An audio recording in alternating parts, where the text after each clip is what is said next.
Welcome to Austin Faith Dialogue. I'm Carl Gronberg, host for the program. Have you ever felt frustration and needing help? Or maybe you've wanted to do volunteering within our community? Then it's important for you to stay with us on Austin Faith Dialogue because we're going to talk about that, how we can be helpful to one another and how we can volunteer. Stay with us on this edition of Austin Faith Dialogue.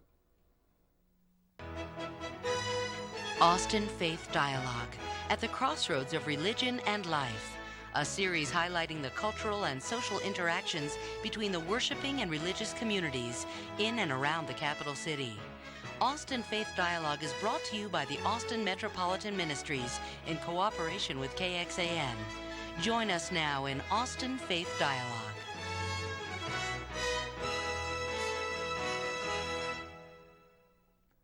Thanks for being with us today. I, like many of you, during the month of June, went to a commencement. And at that commencement at Harvard University, I heard Alan Greenspan, a prominent person within our society, say some very important words. He didn't talk just about the economy. He talked about people helping people, people trusting people, and saying that our economy and our society is that much better off when people are willing to volunteer. I told you at the top of the program that we were going to talk to two people who are into what Alan Greenspan was saying. They believe in volunteerism and they believe in helping other people. Joyce Horn is with the Volunteer Center. And Joyce, welcome to Austin Faith Dialogue. Thank you very much for having me this evening. And Corey Klingler is First Call for Help, Executive Director. Is that right, Corey? Well, Director. So. No executive. No executive yet. Well, welcome to Austin Faith Dialogue. Glad to have you both here. Tell us about the Volunteer Center, Joyce. Where does it come from? How did it start? And what does it do for our community? The Volunteer Center has been a service of United Way Capital Area for the past 3 years. We're starting on our 4th year. Many of the watchers today and the viewers may remember that there was a former Volunteer Center in Austin, and because of various and sundry reasons, that closed its doors. And as a part of the strategic plan of United Way Capital Area, to provide services on a year-round basis and not be known just strictly for their fundraising activities, which we all know they do very well, the Volunteer Center opened its doors right after First Call for Help, and in addition to a couple of other programs with our investment. So we're all a part of the Community Resources Department. Through the Volunteer Center, we provide a matching service for anyone in the community who's interested in wanting to volunteer and give back to the community in a wide variety of ways. Joyce, do you believe that people are really interested in volunteering? Do you think that's a part of the spirit of people's lives? I really do.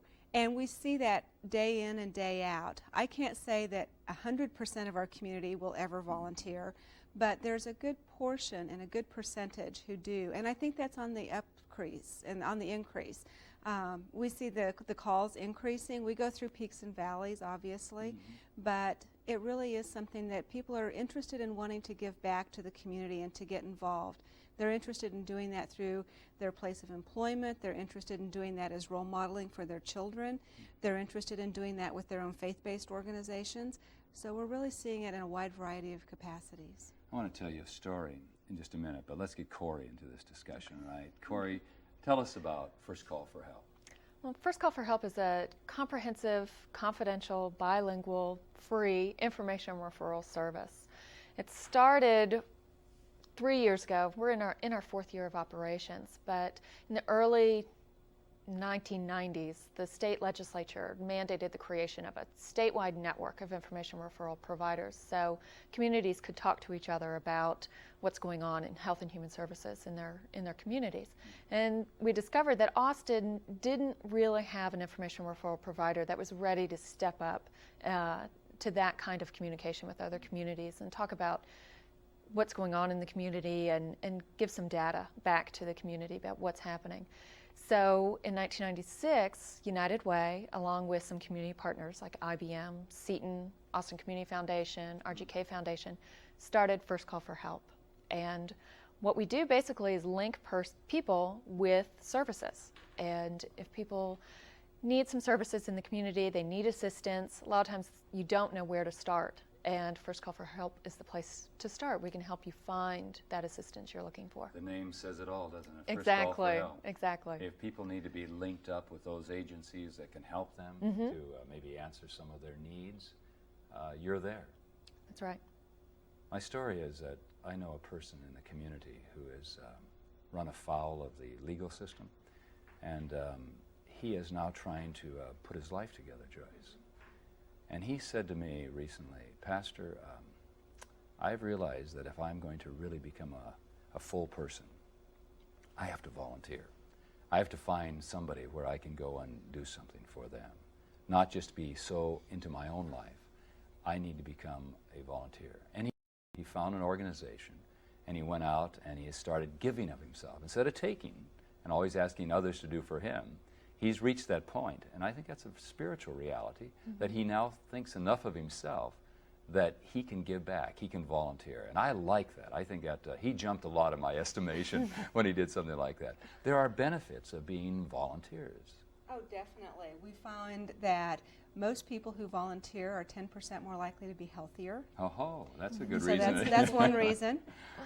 We find a lot of people who have been ordered by the court to do community service restitution to find some of the things that you just have talked about. And one of the most recent interesting statistics that we found was done locally here in Austin about if you are a resident of a community or if you are a citizen of the community. And the idea being that if you do not get involved with your community and are not giving back, then are you really a part of the community? And I think that that's really true. And a lot of times people feel that if they're not formally volunteering, that they may not be volunteering. And our mission is to promote the spirit of volunteerism in a wide variety of capacities. So whether you're taking flowers to a next door neighbor or a meal to an elderly person in your neighborhood or those kinds of things, that's volunteering. I think in the information you gave me, and correct me if I'm wrong, but I think you said something about 1,000 volunteer opportunities in the community. Is that correct? Yes, we have a database that lists over 340 nonprofit organizations, all different nonprofit organizations, and well over 1,000 different volunteer opportunities. Obviously meaning that most of the organizations have multiple needs and multiple opportunities. What would be some of those volunteer you mentioned taking flowers to a neighbor, and you mentioned maybe like Meals on Wheels or taking food to the shut-in. What are some of the other areas that people who are watching Austin Faith Dialogue who say, well, I think I'm going to put my newspaper down and turn off the television, not yet, but turn off the television, and say, I want to do some volunteer. What would be something on the, well, I can't say top of your list because that shows partiality, but what would be some of the programs that you think would be kind of interesting and pique their interest? We have programs that would involve children, teens, adults, elderly. We could have opportunities working with the environment, the animals, the arts. So it really depends on what the person is really looking for. Right now, mentoring and tutoring is a hot topic because of school starting. Right. So that's something that people want to get involved with. The people are really looking for things that can be done on a consistent basis, but yet on short periods of time. We're all very, very busy, and so they were really looking for things that don't take a lot of time and don't take perhaps real commitment to a year or 2 years, or that they have to do it for the rest of their life. Yeah, right. There are not a lot of things we want to do for the rest of our lives, right? Corey, what about First Call for Help? You link people up with agencies. Now, we've heard a lot about opportunities for volunteering from Joyce, but what are some of the ways that you can help a person when they call First Call for Help? Well, First Call for Help has a database of over 1,800 resources in the community. You're ahead of Joyce. She has 1,000. We're a You little have bit, 1,800. we're Yeah. a little bit Good ahead. for you. And people can call us for anything. About half of our calls are people who are looking for basic needs types of things. They're looking for shelter, food, clothing, transportation, or some temporary emergency financial assistance. But we also have resources pertaining to healthcare, the legal system, mutual support groups, education, job training, pretty much anything that you could think of, recreation, a lot of different things. And we also, if we don't know the answer, we'll find it. My. That's amazing, because we in the faith communities, when people come wanting answers, we sometimes say, we don't know, but you'll find the answers. We'll And find out. That's tremendous. Yeah.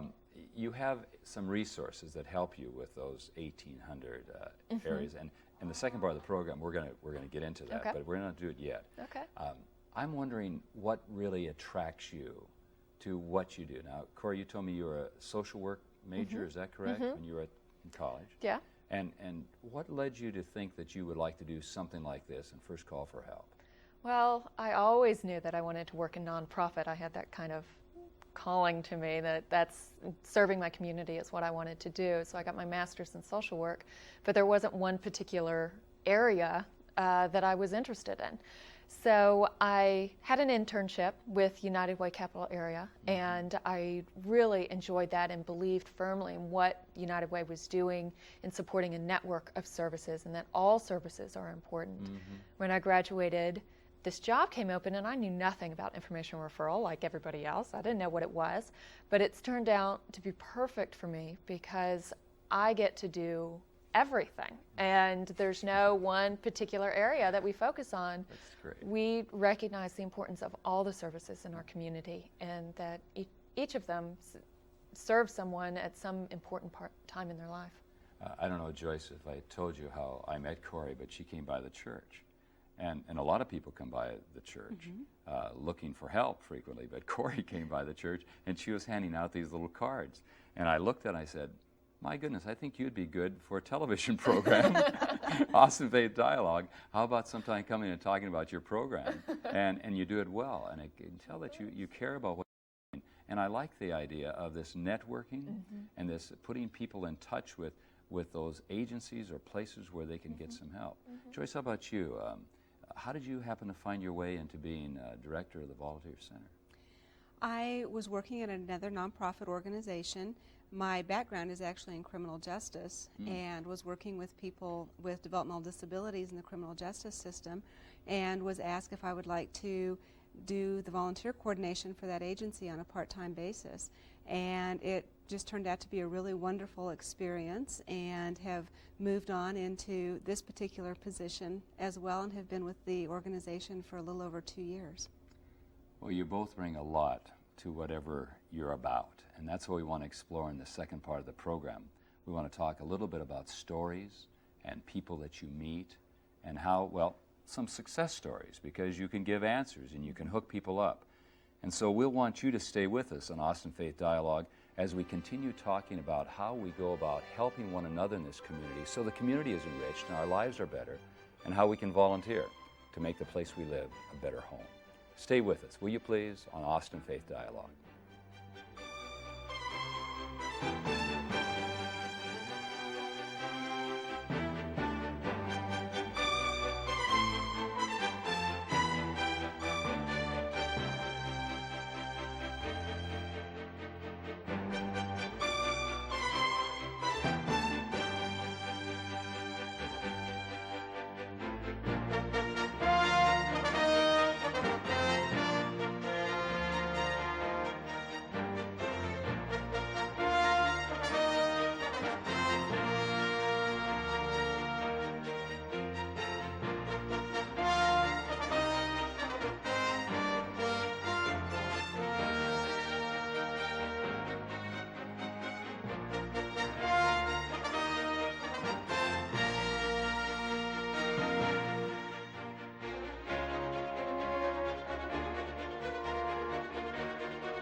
Welcome to Austin Faith Dialogue.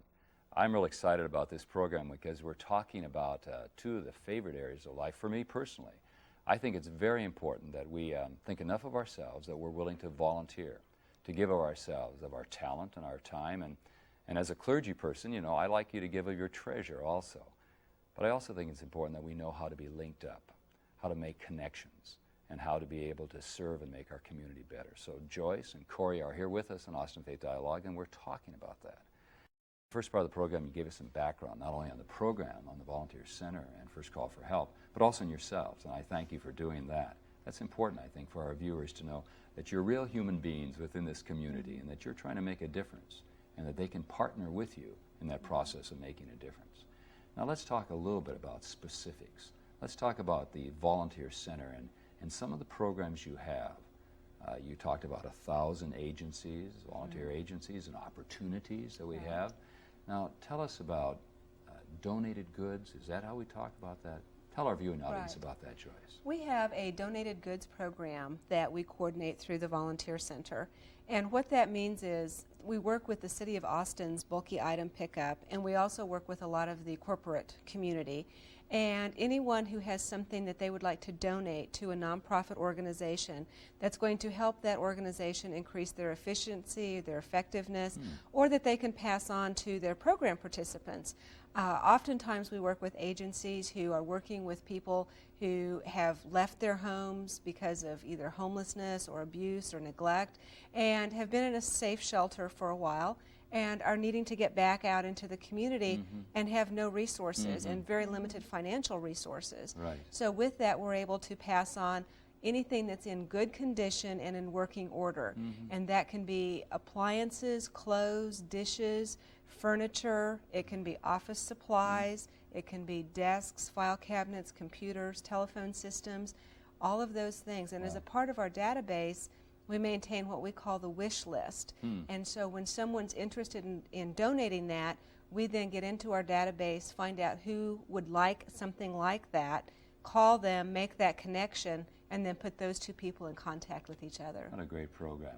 So if someone has something to donate, these wonderful viewers of Austin Faith Dialogue, or maybe they work for a corporation, Right. and they would have a piece of equipment, or maybe in a practical sense, maybe something like a refrigerator. Right. Okay? That's in they working could order. call the Volunteer Center, right? What is that number? 323-1898. 323-1898. They could call that number and they'll get a real human being or a recording. They'll get a real human being as long as we're not on the phone with someone else. Okay, all right, that's fair enough. And then they will talk to them what they can do, and what you're a conduit then, is that right, Joyce? Right. You'll take this piece of equipment and this gift that people have, and then you'll see to it. Now, how do you find out somebody to be a recipient? Well, we don't pick up anything, and so Okay. that's a big misconception. All So right. we don't pick up or do. Clear that up then, Yeah. okay? But if the person has something that they would like to donate, then we contact the agency.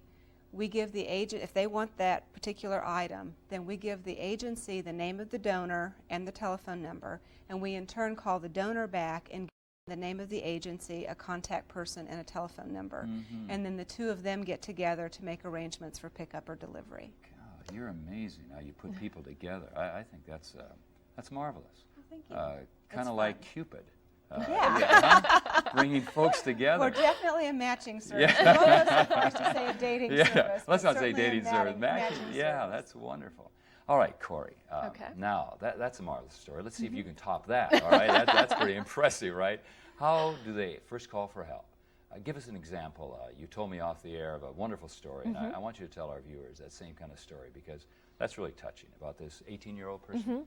We had a young girl call us, I think about 18, who wasn't living quite the way that she should have, was taking care of her parents' generosity, and became pregnant and had a baby. And her parents decided that it was time for her to stand on her own 2 feet. If she was going to act like an adult and not abide by the house rules, then she needed to find her own place to live. She did that. She found housing with a friend, but kind of was a wake-up call for her, and she realized she needed to get her GED, and she needed to get a job so she could take care of her baby, and had no idea where to start. Wow. And so She's pretty fortunately, impressive, though, isn't she? she is. I mean, it was great that she was able to realize what she needed to Right. do, and had the fortitude to get started on that I'm path. impressed with that. So she called us, and there are many programs that provide GED instruction, and there are some testing sites. So we look in our database. Aha, now here we We have the example. And now we've got to take And here's the camera. the example. Okay. We're going we to come have- over on your friend, Corey. Let's give a little time for them to get over there, Okay. because this is the tool of knowledge, Yes, right? yes, Okay. this is my sweetheart. There are 27 organizations in our database that provide GED instruction. Wow, And 27. There are. So there are a lot, and you can't pick up the phone book Right. and find them. So we went through them to look at location. She also needed childcare, and there were some different things that she was looking for. So we gave her several referrals to ones that we thought might be right for her. Right. We talked to her probably about a month later, and she had connected with one of our agencies, Communities in Schools, and she had gotten some GED training. They also provided her with childcare, Wow. but they also provided her with some computer training classes. Oh my. So she was well on her way to supporting her child and getting on her feet. And all because of First Call for Help. And this, what do you call And this? this- Oh, it's gone by it's now. gone now. Yeah, Oh, well. that's all right. There it comes back again. Isn't it amazing television? There it's back again. And it has all these resources in there. So if someone calls First Call for Help, then the people, your people who answer the phone are called what? Our Specialists? information referral specialists. Information referral We specialists. have 3 full-time specialists. We're open from 8:30 a.m. to 6 p.m. Monday through Friday, and our specialist will find out what you need. What are you looking for? We had a woman call the other day whose neighbor wasn't taking care of the property, and she wanted to make a complaint about the tall grass. Wow. And that's something that you can find out on your own, but it can be a frustrating search. Right. And so, but we have it in our database, so we could tell her in a couple of minutes and help her find what she needed. Did they teach you that in social work school? How to run that database? No, Oh, this okay. is That's pretty neat. just ours. Yeah. It's an information referral software system called Iris, and we just got it in February, and we love it. Yes. It's terrific, and we're able to maintain and know a lot about what's going on in the So community. Corey, the strength of your program, First Call for Help, is that you are able to do, like Joyce does, you're able to link people up. That's right. You mentioned that sometimes when people call you, I can imagine that they're frustrated. My goodness, how would she ever find all those places that offer GED and then Right. child care? But you are able to do it. How long does it take to do something like that? Our average call lasts about 4 minutes. It doesn't take very long, particularly if somebody has a well-defined kind of simple need. It's fairly quickly. But a lot of people have more complex needs, and once you start having one need, the ball starts rolling and you get multiple needs. And so those calls take a little bit longer. But there's a key component. You have these resources, but people also have to take some responsibility for themselves. That's true. And they have to be willing to take the information that you give them and go, like that young woman you told us about, that she recognized that mom and dad had given the wake-up call. Now she needed it to get her life going, and she reached out to you and you gave her some help. Right. And for most of our callers, we just give them the information they need, and they're responsible for making that phone call. But sometimes people have a hard time accessing Health and Human Services. It can be a very complex system. Yes. Sometimes if you don't present your situation the right way, it's hard to get assistance. We can help you. It's pretty overwhelming. It can be Yeah. overwhelming. We can help you determine how you need to access the system, how you need to present your situation, but we can also advocate for you if you're just, for some reason, it's just not going the way you know it should be going. Do you do advocacy work? We do. We'll I call want to come back to that. We'll call Okay, an that's agency. important because it seems to me, Joyce, that what Corey is saying is that, you know, this is Austin Faith Dialogue, and we believe in God, and so we believe in miracles. And you guys really do work some miracles, the way you put people together and help people. One of the things you mentioned to me that you think is really important is to help leaders and to help boards. And in our tradition, we call it a council, a congregation council. But what do you do in volunteer your center that will help boards in dealing with leadership? We have a new program that's called Blueprint for Board Members. It's been in existence for just a little over a year. We've just completed our first year. And we recruit people from our community, and we focus primarily on the minority community of any cultural diversity, and do training with them on what the roles and responsibilities are of a board member, and then help match them up with either a nonprofit organization, a faith-based organization is a possibility, or any leadership position within our community, so that they then have a good idea of what their role is, what their responsibilities are, and how they can go forth at a little bit different level than perhaps more of what we oftentimes refer to as a programmatic volunteer, someone who's very hands-on, as you mentioned, delivering the meals, working in a shelter, that kind of thing. This takes us to a different level. And we have to realize that without all of these volunteers, that things don't work. So Different you have to talents. have different Yeah. talents and different resources. Right. So our blueprint for board members is that answer at a beginning level at how we can get more of the community involved at a little bit different pace. Ah, that's interesting. So it's not only the very hands-on practical type thing, but it's also the ideas, the concepts, and that type of Exactly. thing. And what do you call that program? The Blueprint for Board Members program. And so if they wanted to know about that, they would also then contact the Volunteer Center? Contact the Volunteer Center at 323-1898. Gee, you do that well. That's good. Joyce. Very good. I would also like to kind of bring this all to conclusion by talking with you about advocacy. How do you go about doing advocacy on First Call for Help? Well, it depends. It depends on what the caller needs. Sometimes we need to make just a clarification. A caller has gone to an agency and not gotten the services they needed, and they didn't quite understand why. So we'll make a simple phone call for them and maybe provide them with some more information. Sometimes because of a disability, because of a person's demeanor, they're a little bit shy about asking for help. So we can make that call for someone. And sometimes people just have a hard time managing a complex system, and so we can help them weave their way through it. And I want to make sure that I get our phone number in here. All right. Tell us that phone number, Corey. That phone number is 324-1899. We've got to put this up on the screen somehow, but I'm afraid I can't work that miracle. So we'll just hope that our Austin Faith Dialogue people can remember that, and we'll say it one more time. Why is the Volunteer Center important for the Austin community? What is it that is so important, Joyce, that you want everybody watching Austin Faith Dialogue to know? They can become a volunteer, back to their community, become a healthier person, and really know that they are getting more than they're giving. It's a wonderful place to know that we're really, truly are promoting the spirit of volunteerism and mobilizing our people and resources to enhance our community. Feel good about the community? Very good. Yeah. It's a wonderful the community. volunteers who come, The volunteers are excellent. a lot of talented people out there, right? Very talented and very giving. Becomes emotionally overwhelming. We're thankful for you, Joyce. Thank you. Thanks for being a part of the Thank community. you for having me. Corey, how about it? What's important about First Call for Help? Just real quickly. First Call for Help can ease people's frustration. We'll link you up with the services, with the help that you need quickly, and provide you with community information as well. Simple things to very complex problems. You know, you all have said some important words, community, and that's what Austin Faith Dialogue is all about, community, that we're in this together. And these words are so important to me. What does the Lord require? But to do justice, to love kindness, to walk humbly with our God. Come and do some kindness. Make this a better world, a better place. Thanks to Joyce, thanks to Corey, you make it such. And thanks to all of you for watching Austin Faith Dialogue.